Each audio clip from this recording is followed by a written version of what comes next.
दोस्तों, आज के वीडियो में हम जानने वाले हैं कि आदित्य एल1 पृथ्वी से सूरज तक का सफर कैसे तय करेगा। चंद्रयान-3 की सफलता के बाद भारत सूर्य के रहस्यों की जानकारी जुटाने की तरफ आगे बढ़ रहा है। इस मिशन के तहत आदित्य एल1 धरती से 15 लाख किलोमीटर दूर सूर्य की ओर जाएगा। आंध्र प्रदेश के श्रीहरिकोटा से लॉन्च होने के बाद इसे अंतरिक्ष में एल1 पॉइंट पर पहुंचना है। यहां से यह सूर्य के आसपास होने वाली घटनाओं के बारे में बताएगा। एल1 पॉइंट से सूर्य की दूरी 14 करोड़ 85 लाख किलोमीटर है।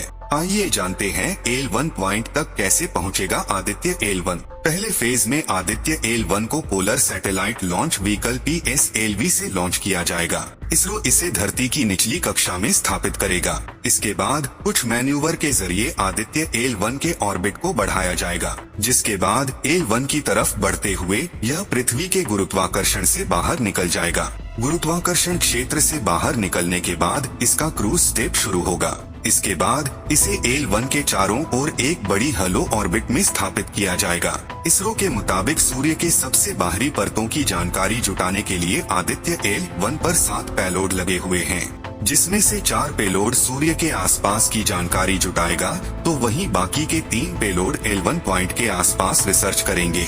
अब आपके मन में ये सवाल आ रहा होगा कि कितना समय लगेगा सूरज तक जाने में आदित्य एल1 को तो हम आपको बता दें कि सूर्य धरती से लगभग 15 करोड़ किमी दूर है।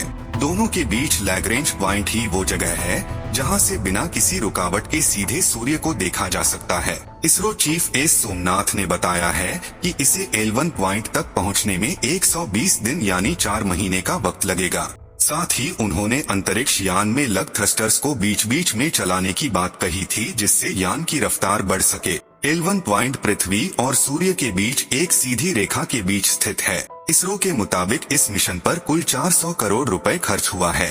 अब लोगों का सवाल यह भी है कि हमें क्या लाभ होगा आदित्य एल1 मिशन से, तो चलिए जानते हैं। सूर्य हमारे सौरमंडल का सबसे प्रमुख ग्रह है। आकार में तो यह पृथ्वी से 13 लाख गुना बड़ा है, मतलब सूर्य के अंदर 13 लाख पृथ्वी आसानी से समा सकती है।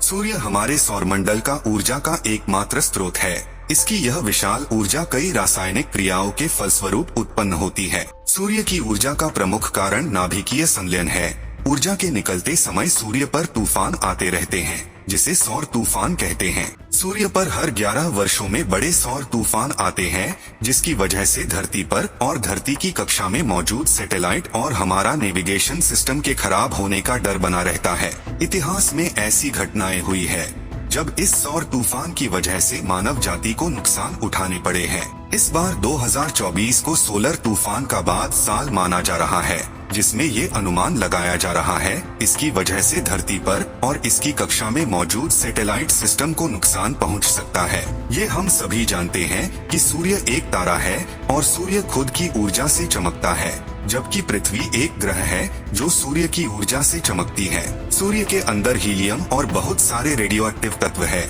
इसकी बहुत सारी परतें हैं। अंदर की परत फोटोस्फीयर जो ज्यादा चमकीली है। इसके बाद बाहर की तरफ क्रमशः क्रोमोस्फीयर और कोरोना है, जो कि कम चमकीले हैं। ये कोरोना ही सूरज के चारों तरफ का स्थान है जहां से रोशनी की चमक बाहर निकलती है।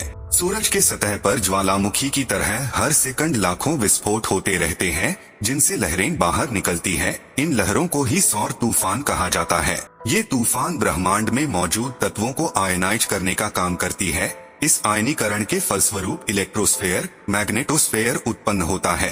तत्वों या कणों के आयनीकृत होने के बाद ये कण पृथ्वी की तरफ आने लगते हैं। तूफान के रूप में आने वाले ये कण धरती के चारों तरफ चक्कर लगा रही सैटेलाइट का रास्ता बदल देते हैं। आज के समय में सैटेलाइट हमारे संचार, नेविगेशन और इंटरनेट के लिए बेहद आवश्यक हो गया है। सौर तूफान का खतरा इन चीजों पर हमेशा मंडराता रहता है। सूर्य की तरफ भेजे जा रहे इस मिशन से हमें पहले ही इन सौर तूफानों के बारे में पता लगाना संभव होगा, जिससे सुरक्षा के आवश्यक कदम उठाए जा सके।